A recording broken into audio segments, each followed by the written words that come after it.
My grandchildren refused to visit me in the nursing home for 2 years. No visits, no calls, nothing. My daughter said I was just taking up space. I didn't cry. I signed the papers and called them all to my room. I said I donated the $420,000 house to their school. Then I asked them a simple question. Ask who owns the house now. The fluorescent lights hummed overhead. My daughter Jennifer stood near the door, arms crossed, her designer purse dangling from her elbow. Her husband Mark shifted his weight, looking at his phone. My two grandchildren, Emma and Tyler, sat on the vinyl chairs against the wall. Emma was 17. Tyler had just turned 15. Neither of them looked at me. The nurse had brought in extra chairs, and everyone arranged themselves like they were attending a mandatory meeting they wanted to end as quickly as possible. I sat in my wheelchair by the window. I had asked them to come at 2 o'clock. It was 2:47. They were late, as usual. But I was calm. I had been preparing for this moment for 18 months. Let me tell you how we got here. I married Paul when I was 23. He was an engineer. I was a teacher. We had Jennifer when I was 25. Paul died in a car accident when Jennifer was 8. I raised her alone on a teacher's salary and his life insurance. It wasn't easy, but we managed. I worked summer school. I tutored on weekends. I saved what I could. Jennifer grew up watching me stretch every dollar. She grew up in a modest house in a decent neighborhood. She had what she needed. Not always what she wanted, but what she needed. When Jennifer was in college, I remarried. His name was Richard. He was a widower, a retired accountant. Kind man, quiet. We had 12 good years before he passed from a heart attack. Richard left me his house and a portion of his retirement savings. The house was worth about $300,000 at the time. The savings were another $180,000. I sold my old house and moved into Richard's. I was 61. I thought I had set myself up comfortably for the rest of my life. Jennifer married Mark when she was 29. Mark worked in sales. He made decent money. They had Emma 2 years later, then Tyler 3 years after that. I was a devoted grandmother. I babysat twice a week. I attended every school play, every soccer game, every piano recital. I bought birthday presents and Christmas gifts. I helped with homework. I was there, and they seemed happy to have me, but something shifted after Richard died. Jennifer started making comments about the house. She would walk through the rooms and say things like, "You don't need all this space, Mom," or, "Have you thought about what you're going to do with this place?" I told her I was fine. I liked the house. It had a garden. I had friends in the neighborhood. She would smile tightly and change the subject. Then came the first real incident. Jennifer invited me to Thanksgiving dinner at her house. I brought a pumpkin pie. When I arrived, Mark's parents were already there. His mother, Diane, wore a cashmere sweater and pearls. His father, Robert, talked about their recent trip to Italy. They lived in a gated community. They drove luxury cars. I sat at the table in my department store blouse and listened to them discuss their timeshare in Florida. Diane asked what I was doing to stay active. I said I volunteered at the library and took morning walks. She patted my hand and said, "How sweet. It must be nice to have such simple pleasures." Jennifer laughed, not a kind laugh, a nervous, agreeing laugh. I didn't correct her, but I went home that night and called my financial advisor. His name was Thomas Chen. He had been managing the money Richard left me. I asked him about growth strategies. I told him I wanted to do more than just preserve what I had. I wanted to build something. He suggested a diversified portfolio with a mix of index funds and bonds. I told him to be more aggressive. I had time. He seemed surprised, but he adjusted the plan. The second incident happened 6 months later. Emma was starting high school. Jennifer called me on a Tuesday evening. She said they were having trouble with tuition at Emma's private school. She said they had unexpected expenses. She asked if I could help. I asked how much. She said $15,000. I paused. I asked if Mark's parents were contributing. She got defensive. She said Mark's parents had already done enough. She said I was her mother and I should want to help my granddaughter. I told her I would think about it. She hung up without saying goodbye. I called Thomas the next morning. I asked him how my portfolio was performing. He said it had grown by 18% over the past year. I was sitting on just under $450,000. I asked him to set up a separate account. I told him to put $65,000 into an education fund for Emma and Tyler to be managed by a trustee. I named Thomas as the trustee. The money would be available for college expenses, and only with documented proof of enrollment and tuition bills. I did not tell Jennifer. I sent the tuition payment directly to the school. I included a note saying this was a one-time gift and that I had established a college fund for both children to be accessed later. Jennifer called me the next day. She thanked me, but her voice was cold. She said she wished I had just given her the money. She said it felt like I didn't trust her. If you have ever been counted out by someone who should have known better, you already know what that silence feels like. The third incident was Mark's birthday dinner. Jennifer had invited me to a restaurant. When I arrived, Mark's parents were there again. So were Mark's brother and his wife. I was the only one from my side of the family. We sat at a large round table. Mark's father ordered an expensive bottle of wine. Diane talked about a charity gala they had attended. Mark's brother discussed his promotion at his law firm. I sat quietly and ate my salmon. Then Diane turned to me and asked what I thought about the new senior living facility being built across town. She said it looked lovely. She said they had activities and meal plans. She said it might be something to consider. I said I was happy in my house. Jennifer said, "Mom, you're not getting any younger. It might be smart to think ahead." I looked at her. I said I was 68, not 90. She said, "I'm just trying to help." I finished my dinner and left early. I told them I had a headache. I went home and called a real estate agent the next morning. I asked her for a valuation on my house. She came by that afternoon. She walked through every room. She took notes. She said the market was strong. She said I could easily get $420,000, possibly more. I thanked her. I did not list the house, but I kept her card. The fourth incident was the breaking point. It was Emma's 16th birthday party. Jennifer had rented a small event space. There were balloons and a DJ and a cake shaped like a designer purse. I arrived with a gift, a silver bracelet I had picked out carefully. Emma opened it in front of her friends. She said, "Oh, thanks, Grandma," and set it aside without putting it on. I watched her open other gifts. Mark's parents gave her a laptop. One of her friends gave her concert tickets. My bracelet sat in its box on the gift table, forgotten. Later, I was standing near the punch bowl when I heard Jennifer talking to Diane. They didn't see me. Jennifer said, "I don't know what to do about my mother. She's holding on to that house like it's a palace. It's just sitting there. She doesn't even use half the rooms." Diane said, "Well, it will be yours eventually." Jennifer laughed. She said, "I know, but I need it now. Do you know how much equity is just locked up in that place? We could use that for the kids' school, for vacations, for things that actually matter." Diane said, "Have you tried talking to her?" Jennifer said, "She won't listen. She's stubborn. Honestly, sometimes I think she's just taking up space." I set down my punch cup and walked out. I didn't say goodbye. I drove home and sat in my kitchen for 2 hours. Then I called Thomas. I told him I wanted to restructure everything. He asked what I meant. I said I wanted to make sure my assets were protected and that they went exactly where I wanted them to go. He said we could set up a trust. I said let's do it. Over the next 6 months, I worked with Thomas and an estate attorney named Patricia Reyes.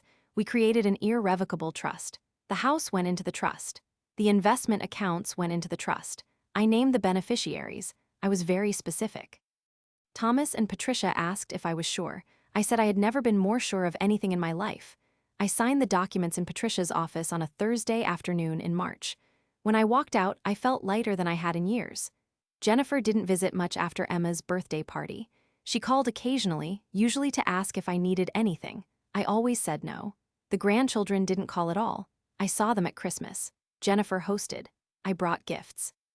Emma and Tyler said thank you and went back to their phones. Mark's parents were there, talking about their cruise to Alaska. I stayed for 2 hours and left. Jennifer walked me to the door. She said, "You seem different, Mom."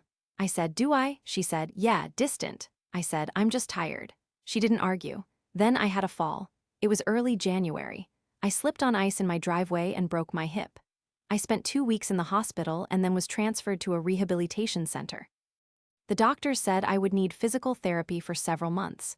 Jennifer visited once in the hospital. She stood at the foot of my bed and asked if I had made arrangements for the house. I asked what she meant. She said, "You can't live there alone anymore, Mom. You need to be realistic." I said I would think about it. She left after 20 minutes. She said she had to pick up Tyler from basketball practice. I stayed in the rehabilitation center for 3 months. It was covered by Medicare and my supplemental insurance. Jennifer called every few weeks. She never visited. Emma and Tyler never called. I did my physical therapy. I walked with a cane. I got stronger. The staff was kind. I made friends with another woman in recovery, a retired librarian named Marge. We played cards in the common room, but I was lonely. I missed my house. I missed my garden. I missed feeling like I mattered to someone. When I was finally cleared to leave, Jennifer called. She said she had found a nursing home. She said it was close to her house. She said it would be easier for everyone. I asked if I could go back to my own house. She said, "Mom, be reasonable. You can't manage stairs, you can't shovel snow, you can't take care of yourself." I said I could hire help. She said, "That's a waste of money. Just sell the house and use the money for care." I asked if she planned to visit me at this nursing home. She paused. She said, "Of course I will, Mom." Her voice didn't sound convincing. I moved into the nursing home in April. It was a clean facility. The staff was professional. My room was small but adequate. Jennifer helped me move in. She unpacked my clothes and set up my toiletries. She said, "See, Mom, this isn't so bad." I didn't answer. She left after an hour. She said she would visit soon. She didn't. 2 weeks passed. Then a month. Then 2 months. I called her. She said she was busy with the kids' activities. She said Mark was traveling for work. She said she would try to come by soon. I called again a month later. She sounded irritated. She said, "Mom, I have a life, I can't just drop everything." I said I understood. I stopped calling. Emma and Tyler never visited, not once. I sent them birthday cards. I got no response. I sent Christmas gifts, no thank you notes. I asked the nursing staff if I had missed any visitors. They checked the log. No one had come. By the time 18 months had passed, I had accepted the truth. My daughter saw me as a burden. My grandchildren saw me as irrelevant. I was alive, but I was already forgotten. And that house I loved, the house Richard left me, the house I had made a home, was just an asset to them. Something they were waiting to inherit. Something they thought they deserved more than I did. But they didn't know what I had done. They didn't know about the trust. They didn't know about the college fund. They didn't know about the decisions I had made with Thomas and Patricia. They thought I was just a lonely old woman in a nursing home, holding onto a house out of stubbornness. They thought they knew the ending to this story. They were wrong. I had been planning for this moment since the night I heard Jennifer say I was just taking up space. Everything I had built was about to be tested in front of 43 people who had absolutely no idea it existed. I started working with Thomas more seriously after I moved into the nursing home. He came to visit me every 6 weeks. We met in the small conference room they kept for family meetings. He brought his laptop and a leather folder. The nursing staff thought he was my accountant helping me manage my expenses. They weren't entirely wrong. Thomas reviewed my portfolio during our first meeting there. The investments had continued to grow. I was sitting on $512,000. He asked what I wanted to do. I told him I wanted to make sure Jennifer never saw a dollar of it. He looked at me for a long moment, then he nodded. He said we should bring Patricia back into the conversation. Patricia came to the nursing home 2 weeks later. She wore a gray suit and carried a briefcase. She sat across from me and Thomas and opened a legal pad. She asked me to explain exactly what I wanted. I told her. I wanted the house donated to a specific cause. I wanted the financial assets distributed according to my wishes. I wanted it done in a way that was irrevocable and legally airtight. She took notes. She asked if I was certain. I told her I had been certain for 18 months. She said she would draft the documents. The first close call happened in June. Jennifer called me on a Wednesday afternoon. I was in the common room playing cards with Marge when the nurse brought me the phone. Jennifer's voice was bright, artificially cheerful. She asked how I was feeling. I told her I was fine. She asked if I needed anything. I said no, then she paused. She cleared her throat. I've been thinking, that house is just sitting there empty. It's not doing anyone any good." I set down my cards. Marge looked at me. "It's being maintained," I replied. "I know, but that's costing money. Property taxes, utilities, lawn care, it's wasteful." "I'm managing it." Her voice sharpened. "Are you? Because Mark and I drove by last week and the lawn looked overgrown." I closed my eyes. The lawn service had missed a week due to rain. I had already called them. "It will be taken care of." This is ridiculous. You're never going back there. You know that, right? The doctor said your mobility is limited. You can't handle stairs. You need to be realistic." I watched Marge pretend not to listen. "What are you suggesting, Jennifer?" "I think we should list it. Sell it while the market is good. Use the money for your care here. It makes sense." I breathed slowly. "I'll think about it." "You always say that. You never actually do anything." "I said I'll think about it." She exhaled sharply. "Fine, but we need to make a decision soon. I'm trying to help you, Mom. I don't know why you can't see that." She hung up before I could respond. Marge looked at me across the card table. She raised her eyebrows. I shook my head. Then I went back to my room and called Thomas.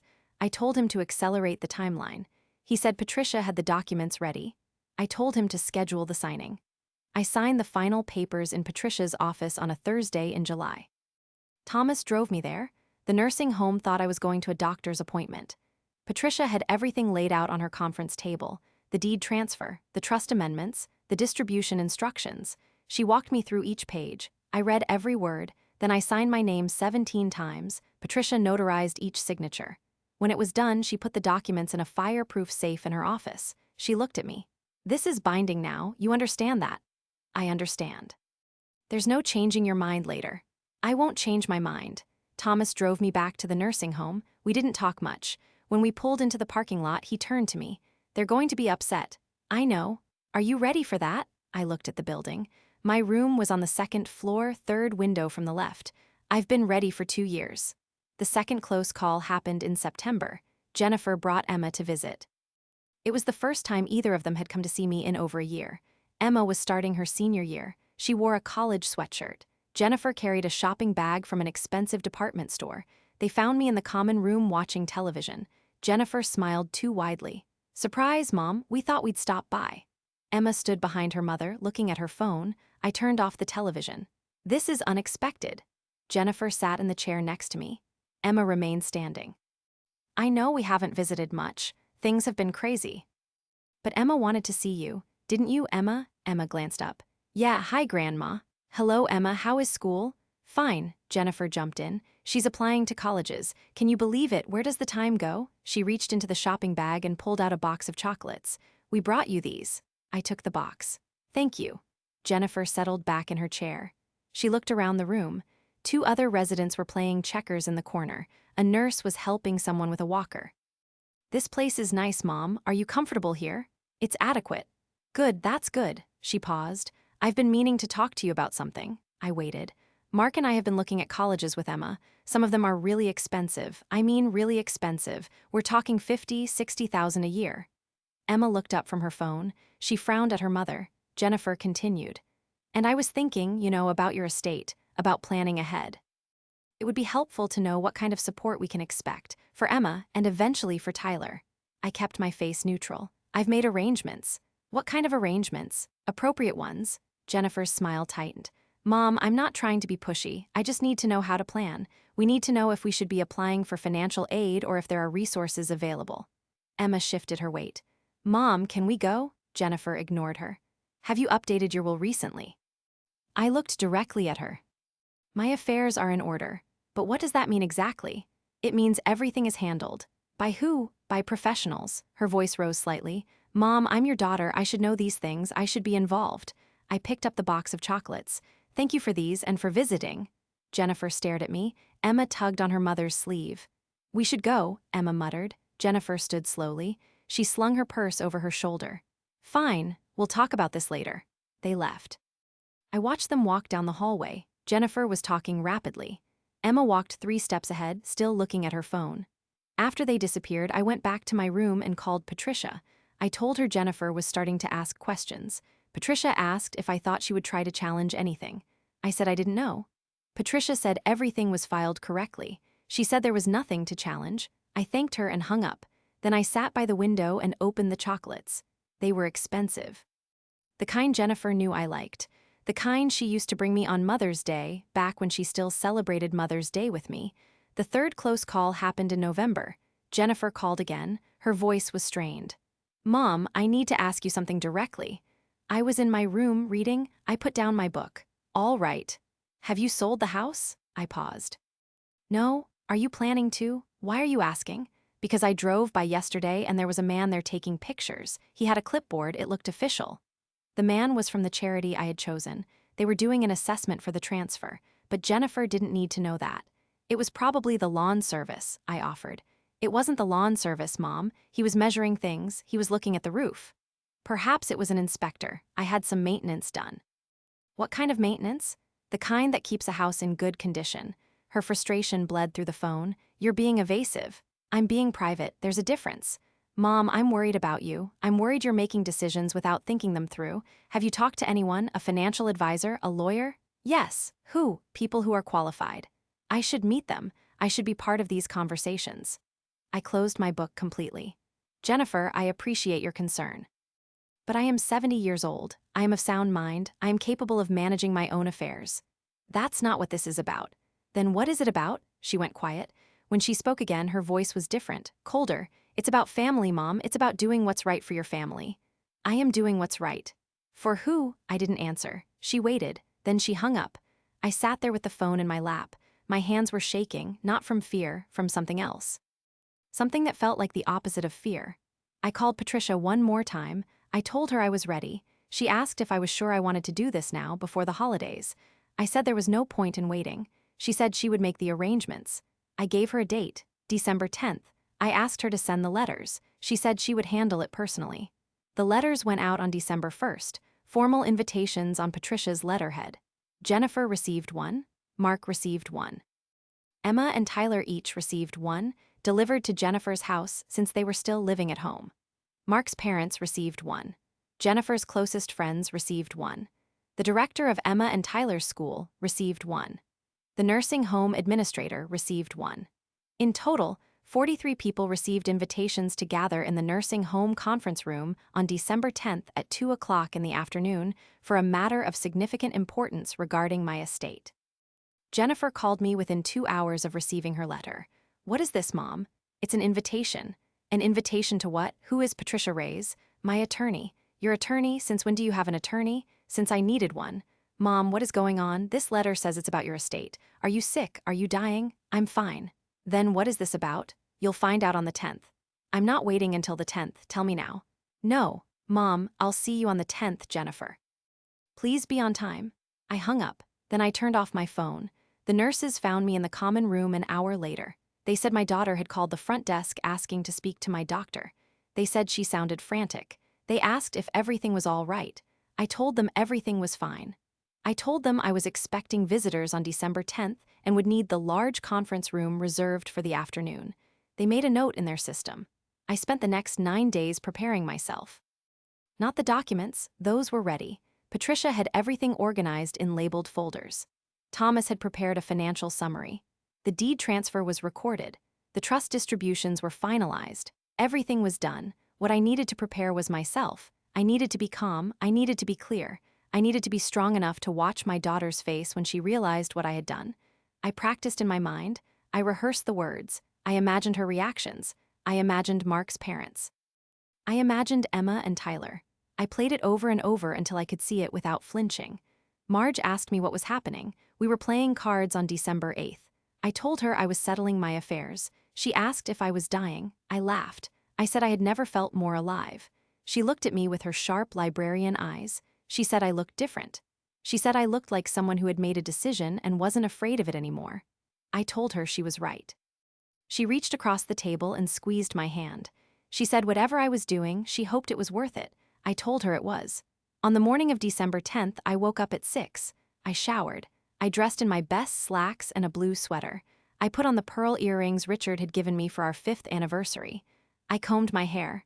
I looked at myself in the mirror. The woman looking back at me was 70 years old. She had wrinkles around her eyes and gray in her hair and hands that shook slightly from age and medication. But her eyes were steady. Her jaw was set. She knew exactly what she was about to do. Patricia arrived at 1:30. She brought Thomas. They set up in the conference room. Patricia arranged the folders on the table. Thomas connected his laptop to the television screen mounted on the wall. They had prepared a presentation. Financial charts, legal documents, everything we needed. Patricia asked me one last time if I was certain. I told her I had never been more certain of anything. She nodded. She said people would start arriving soon. She said it would get uncomfortable. I told her I knew. I told her I was ready. They started arriving at 1:45. Jennifer and Mark came first. Jennifer's face was tight with anxiety. Mark looked confused. Then came Mark's parents. Deanne wore a designer coat. Robert carried a leather portfolio. They nodded at Jennifer and took seats near the front. Emma and Tyler arrived with them, both looking at their phones. The school director arrived. His name was Paul Hammond. He shook my hand and asked if I was well. I told him I was fine. More people filtered in. Jennifer's book club friends, her neighbors, people from the church we used to attend. By 2 o'clock, the room was full, 43 people, all of them looking at me with various expressions of concern, curiosity, and impatience. Jennifer sat in the front row, her hands gripping her purse. Mark sat beside her, glancing at his watch. Diane whispered something to Robert. Emma slumped in her chair. Tyler played a game on his phone until Mark reached over and took it away. Patricia stood beside me. Thomas dimmed the lights slightly and turned on the screen. Everyone fell quiet. The fluorescent lights hummed overhead. Someone coughed. Jennifer stared at me with wide, frightened eyes. I looked back at her without blinking. Then I opened my mouth and asked the question I had been waiting 2 years to ask. I want to know if you would have said what I said next, because I still think about it. Who owns the house now? Jennifer blinked. She looked at Mark. Mark looked at his father. Robert cleared his throat. You do, obviously, Jennifer answered. Why are you asking us that? I let the question hang in the air. Patricia stepped forward. She held a folder. Mrs. Helen Carter no longer owns the property located at 427 Maple Ridge Drive. Jennifer's mouth opened. What are you talking about? Of course she owns it. It's her house. Patricia opened the folder. The deed was transferred on July 19th of this year. The property is no longer part of Mrs. Carter's estate. Mark leaned forward. Transferred to who? That will be explained shortly. Jennifer stood up. Mom, what is this? What did you do? I looked at her. She had worn a burgundy blazer. Her hair was styled. She had dressed for something she thought would be quick and manageable. She had probably told Mark they would be done in 30 minutes. Sit down, Jennifer. I'm not sitting down until you tell me what's going on. Diane touched Jennifer's arm. Let her speak. Jennifer sat. Her hands were trembling. I noticed because she pressed them flat against her thighs to make them stop. I took a breath. 2 years ago, I moved into this facility. I was told it was temporary. I was told it was for my own good. I was told that my family would visit regularly. Emma shifted in her seat. Tyler looked at the floor.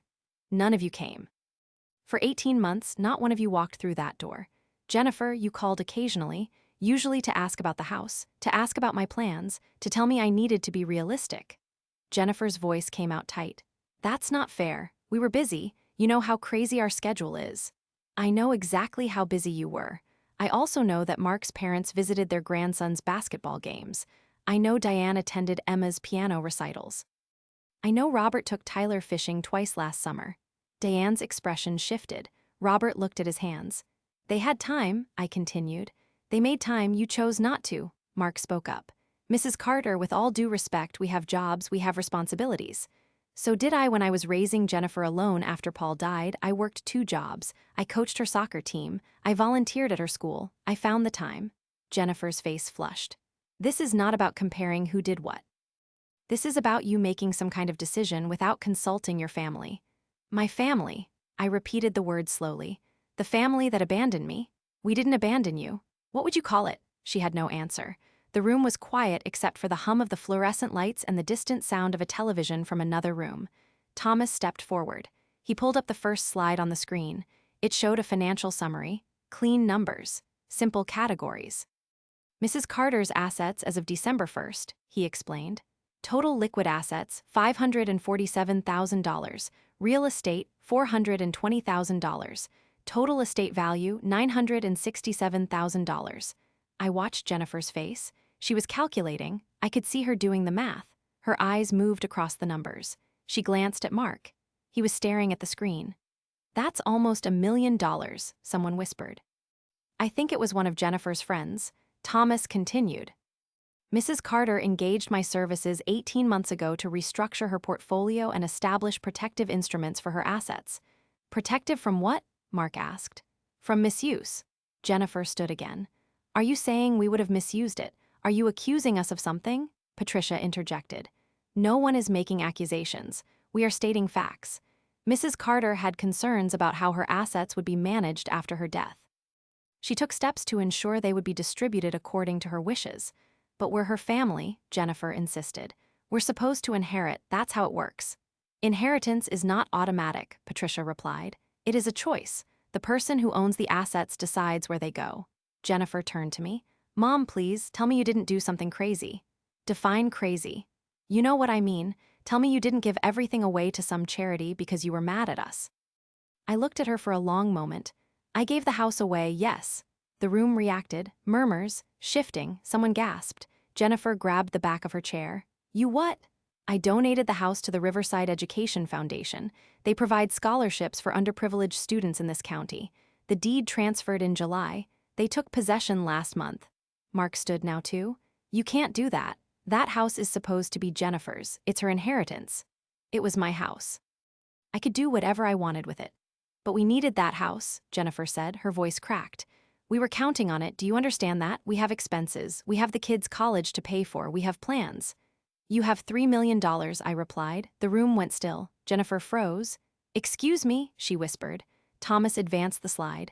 A new chart appeared. Net worth breakdown. Mark and Jennifer's assets, their house, their retirement accounts, their investment portfolio. According to public records and financial disclosures required for Emma's private school financial aid application, which was submitted last spring, your household net worth is approximately $3.2 million. Jennifer's face changed. The color drained from her cheeks. She looked at Diane. Diane was staring at the screen. How did you get that information? Mark demanded. Financial aid applications are reviewed by scholarship committees, Thomas explained. Paul Hammond, the director of Riverside Academy, sits on the Riverside Education Foundation Board. He provided the information when we were evaluating the donation. Paul Hammond nodded from his seat. The foundation needed to verify that the donor's family had adequate resources and that the donation wasn't being made under duress or financial hardship. Jennifer's hands were shaking visibly now. You had no right to share our financial information. You submitted it to a scholarship committee I chair, Paul replied calmly. You applied for financial aid while claiming you couldn't afford tuition. We couldn't afford it comfortably. Your household income last year was $470,000. Your daughter's tuition is $42,000. You own your home outright. You have no debt. You applied for financial aid meant for families making under $100,000 a year. Someone in the back of the room made a noise. I think it was disapproval. Jennifer's voice rose. That is none of anyone's business. You made it their business when you asked for charity you didn't need, I stated. She whirled on me. You don't understand. It's not about what we make. It's about what things cost. Everything is expensive. The kids' activities, the vacations, the lifestyle we're supposed to maintain. Supposed to maintain for whom? She didn't answer. If you are still here, hit like. I need to know you saw that. Mark tried to redirect. Okay, fine, we're comfortable financially, but that doesn't mean you should just give away a $400,000 house without even talking to us. Why would I talk to you? I asked. You didn't talk to me for 2 years. That's an exaggeration. Is it, Thomas? When was the last time Jennifer visited me here before today? Thomas checked his notes. According to the visitor log, September 14th. 16 months ago. Duration, 40 minutes. Jennifer flinched. I called. You called 11 times in 24 months, I continued. 9 of those calls were about the house. One was to tell me you couldn't come for Christmas. One was to ask if I had changed my will. She sank back into her chair. Mark put his hand on her shoulder. She shrugged it off. Diane spoke for the first time. Her voice was measured. Helen, I understand you're hurt. But giving away your home out of spite is not the answer. I didn't do it out of spite. I did it because I wanted the house to go to someone who would value it. The foundation will use it as a residence for visiting scholars and guest teachers, people who dedicate their lives to education, people like I was before I retired. You were a teacher for 30 years, Diane continued. You made, what, $40,000 a year? How did you end up with almost $1 million? I married Richard. He was financially prudent, he invested well, he left me his estate. And now you're throwing it away. I'm giving it purpose. Jennifer's voice came out raw. What about us? Don't we have purpose? Don't your grandchildren matter? I looked at Emma and Tyler. They were both staring at me now. Emma's eyes were red. Tyler looked confused. Emma and Tyler each have a college fund, I announced. $65,000 each, managed by Thomas Chen. The funds are designated for tuition, books, and academic expenses at accredited universities. They cannot be accessed for any other purpose. They cannot be borrowed against. Jennifer and Mark have no control over the accounts. Emma sat up straighter. I have a college fund. You've had one for 4 years. I didn't know that. I looked at Jennifer. Did you tell her? Jennifer's jaw tightened. I didn't think it was relevant. You told her you couldn't afford college. You made her apply for financial aid. You made her feel like a burden. But she had $65,000 sitting in an account the entire time. Tyler spoke quietly. Do I really have one too? You do. He looked at his mother. She wouldn't meet his eyes. Mark tried again. Those funds are generous. We appreciate that. But it still doesn't explain why you needed to give away the house. You could have left it to Jennifer. You could have let us decide what to do with it. I heard what you wanted to do with it. His expression changed. What do you mean? I heard Jennifer tell Diane that the house was just equity sitting there, that she needed it for vacations and things that actually matter. Jennifer stood abruptly. You were eavesdropping. I was standing at a punch bowl at my granddaughter's birthday party. You were 10 feet away. You weren't whispering. She had no response. You said I was just taking up space, I added. Do you remember that? Her mouth opened and closed. Mark looked at her. Diane looked at her. The entire room looked at her. I was frustrated, Jennifer whispered. You were honest. I didn't mean it. Yes, you did. She covered her face with her hands. Her shoulders shook. For a moment I thought she might cry, but when she lowered her hands, her eyes were dry. They were angry. So this is punishment. You're punishing me for one comment I made when I was stressed. This isn't punishment, this is consequence. What's the difference? Punishment is about making you suffer. Consequence is about protecting myself. Patricia stepped forward again. There's more. Jennifer's head snapped up. More? What else could there possibly be? Patricia pulled out another folder. Mrs. Carter's remaining liquid assets have been distributed as follows. $50,000 to the Riverside Education Foundation for scholarship endowment. $25,000 to Marge Sullivan, Mrs. Carter's friend here at the nursing home, to cover her medical expenses for the next 2 years. Marge made a small sound from the back of the room. I glanced at her. She had tears on her cheeks. Patricia continued. $15,000 to the nursing staff here as a collective bonus for their excellent care. The remaining $457,000 has been placed in an irrevocable trust to fund Mrs. Carter's care for the remainder of her life. Any funds remaining at the time of her death will be distributed to the Riverside Education Foundation. Jennifer's voice was barely audible. There's nothing left for us. There was never anything for you. You had your own money. You didn't need mine. But we're your family. Family visits, family calls, family shows up. Mark stood and pointed at me. You're a bitter, selfish old woman. Mark, Diane said sharply. He ignored her. You're sitting here in your nursing home feeling sorry for yourself, and you're taking it out on people who have actual lives and actual responsibilities. I raised a daughter alone while working 2 jobs. Don't lecture me about responsibilities. That was your choice. And this is mine. He took a step toward me. Robert stood and put a hand on his son's arm. Mark shook it off. You can't do this, Mark insisted. We'll challenge it. We'll get a lawyer. We'll prove you weren't in your right mind. Patricia's voice cut through the room. Mrs. Carter was evaluated by 2 independent physicians and a psychiatrist. All 3 certified that she was of sound mind and understood the implications of her decisions. Those evaluations are on file with the court. Any challenge will fail. Mark's hands curled into fists. Robert pulled him back more firmly this time. Sit down, Robert commanded. Mark sat. His face was red. He was breathing hard. Jennifer looked at me with an expression I had never seen before. It wasn't anger. It wasn't hurt. It was something colder, something final. I will never forgive you for this. I know. You've destroyed our relationship. You did that 2 years ago when you stopped visiting. We were busy. You were waiting. She blinked. Waiting for what? For me to die, so you could sell the house and divide the money and move on with your lives. You weren't busy. You were patient. Her face crumpled. This time the tears came. They ran down her cheeks and dripped onto her blazer. Mark reached for her hand. She pulled away from him too. I loved you, she choked out. I love you. You love what I could give you. That's not true. Then why are you here now? Why did you come today? She had no answer. I looked around the room, 43 faces, some shocked, some sympathetic, some angry. Paul Hammond watched with a neutral expression. Marge was crying openly now. The nursing staff looked uncomfortable. Emma stared at her mother. Tyler stared at me. I'm 70 years old, I continued. I spent 30 years teaching children who couldn't afford school supplies. I spent 12 years caring for a good man who left me everything he had because he trusted me to use it well. I spent 2 years in this facility waiting for my family to remember I existed. I have made my choices. I am at peace with them. Jennifer wiped her eyes. Her mascara had smeared. She looked younger suddenly, smaller. What do you want from us now? She whispered. Nothing.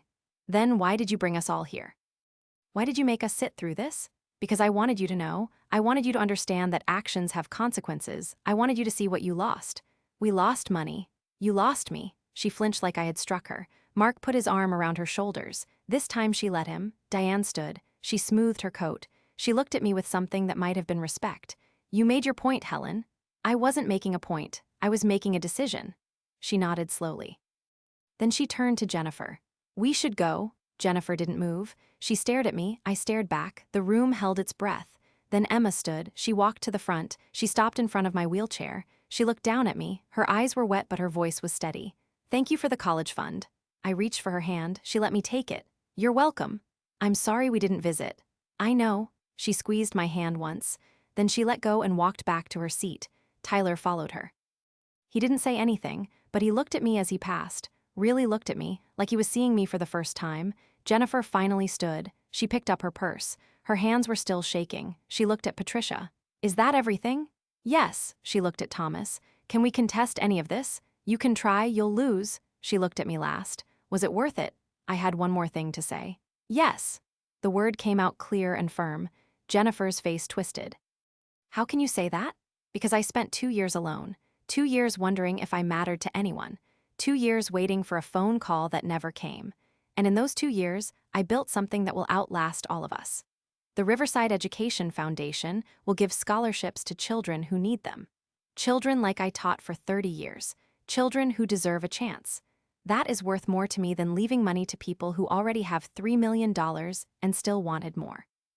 Jennifer's mouth opened but no sound came out. Mark stood and took her arm. "We're leaving." "Not yet." Patricia's voice stopped them. She pulled out one more document. "There's a final matter." Jennifer turned slowly. "What now?" "Mrs. Carter has prepared a statement to be read into the record. It concerns the reason for these decisions. She wanted it documented in front of witnesses." Patricia handed me a single sheet of paper. I had written it 3 weeks ago. I had revised it twice. I knew every word by heart, but I read from the page anyway. My hands were steady. "I, Helen Marie Carter, being of sound mind and body, do hereby state the following. On November 3rd, 4 years ago, at my granddaughter Emma's 16th birthday party, I overheard my daughter Jennifer Carter say to Diane Morrison that I was taking up space and that my house was equity that needed to be liquidated. On April 9th, 3 years ago, my daughter asked me for $15,000 for school tuition while her household net worth exceeded $3 million. On September 14th, 2 years ago, my daughter visited me at this facility and stayed for 40 minutes. She asked about my estate planning and left without asking how I was feeling or if I needed anything. In the 24 months that followed, I received 11 phone calls from my daughter. 9 of those calls concerned my house or my finances. I received 0 visits from my grandchildren. I received 0 birthday cards. I received 0 invitations to family events. I received 0 expressions of love or concern that were not directly tied to my assets. Based on these facts, I made the decision to distribute my estate to causes and individuals who demonstrated genuine care for my well-being. This decision was made freely, without coercion, and with full understanding of its implications. I have no regrets. I set down the paper. The room was absolutely quiet. Not a cough, not a shuffle. Even the fluorescent lights seemed to hum more softly. Jennifer was crying again, but this time her face had changed. The anger was gone. What remained looked like something breaking in real time. She sank back into her chair. Her whole body seemed to fold inward. Mark stood frozen. His face had gone gray. He looked at his father. Robert was staring at the floor. Diane had her hand over her mouth. Emma was crying too. Quiet tears that ran down her face without sound. Tyler had turned away completely. His shoulders were hunched. Paul Hammond stood. He cleared his throat. "I want to say something, if I may." I nodded. He addressed the room but looked at Jennifer. "The Riverside Education Foundation has been operating in this county for 37 years. In that time, we have provided scholarships to over 2,000 students. Many of those students came from families where no one had attended college before. They became teachers, nurses, engineers, social workers. They came back to this community and made it better. Mrs. Carter's donation is the largest single gift we have ever received. The house will be converted into a residence for visiting educators. The scholarship endowment will support approximately 6 students per year in perpetuity. Her generosity will change lives for generations." He paused. He looked directly at Jennifer. "Your mother was a teacher for 30 years. She educated children whose parents could not afford school supplies. She stayed late to tutor students who were failing. She spent her own money on classroom materials. I know this because I was one of her students. She taught me 5th grade English. She is the reason I became an educator. She is the reason I run this foundation. And she is the reason I will make absolutely certain that every dollar of her gift is used exactly as she intended." Jennifer made a sound somewhere between a sob and a gasp. Paul sat back down. The room remained silent. Patricia gathered her folders. Unless there are questions, this meeting is concluded. No one spoke. No one moved. I looked at Jennifer one last time. She was staring at her hands. They were clasped in her lap, knuckles white. You can go now, I told her quietly. She looked up. Her face was blotchy and swollen. Mom, please, can we talk about this privately? No, please, just 5 minutes. There is nothing left to say. I'm sorry, I'm so sorry. I didn't realize. You realized, you just didn't care. She stood. She swayed slightly. Mark steadied her. They walked toward the door. Diane and Robert followed. Emma and Tyler trailed behind them. Emma looked back once. I met her eyes. She mouthed something that might have been sorry. Then they were gone. The room emptied slowly. Jennifer's friends left without speaking to me. The church members filed out quietly. The nursing staff returned to their duties. Eventually, it was just me, Patricia, Thomas, Marge, and Paul Hammond. Marge wheeled over to me. She took my hand. You did the right thing, did I? Yes, Paul shook my hand. The foundation will honor your gift, I promise you that. I know you will, that's why I chose you. He left. Patricia and Thomas began packing up their materials. Patricia paused. How do you feel? I thought about it. My hands had stopped shaking. I had been holding my breath without realizing it. I let it out slowly. Lighter. She smiled. Good, they left. Marge stayed with me. We sat in the empty conference room as the winter sun slanted through the windows. The table was littered with empty water glasses and crumpled tissues. Do you think she'll come back? Marge asked. No. Do you want her to? I considered the question. I don't know. Part of me hopes she'll realize what she lost and try to fix it. Part of me knows it's too late. It's never too late. Sometimes it is. We sat in silence for a while. Then a nurse came and told us dinner would be served in 30 minutes. Marge wheeled toward the door. She stopped and looked back at me. You gave them a chance. You gave them 2 years. They didn't take it. That's on them, not you. She left. I stayed in the conference room a little longer. I looked at the empty chairs. I thought about Jennifer's face when she realized there was nothing left for her. I thought about Emma's tears. I thought about Tyler turning away. I did not feel triumphant. I did not feel vindicated. I felt sad. Not regretful, but sad. Sad that it had come to this. Sad that my daughter had chosen money over me. Sad that my grandchildren had learned from her example. But I also felt free. 3 days after the meeting, Patricia called. Jennifer had contacted an attorney. The attorney had reviewed the documents and advised her that there were no grounds for legal challenge. Jennifer had not pursued it further. 2 weeks after the meeting, I received a letter. It was from Emma. She wrote that she was sorry. She wrote that she hadn't understood how badly I had been treated. She wrote that she wanted to visit but didn't know if I would want to see her. She included her phone number. I called her that evening. We talked for 20 minutes. She cried. I cried. We agreed to meet for lunch the following Saturday. She came. We ate sandwiches in the nursing home cafeteria. It was awkward at first.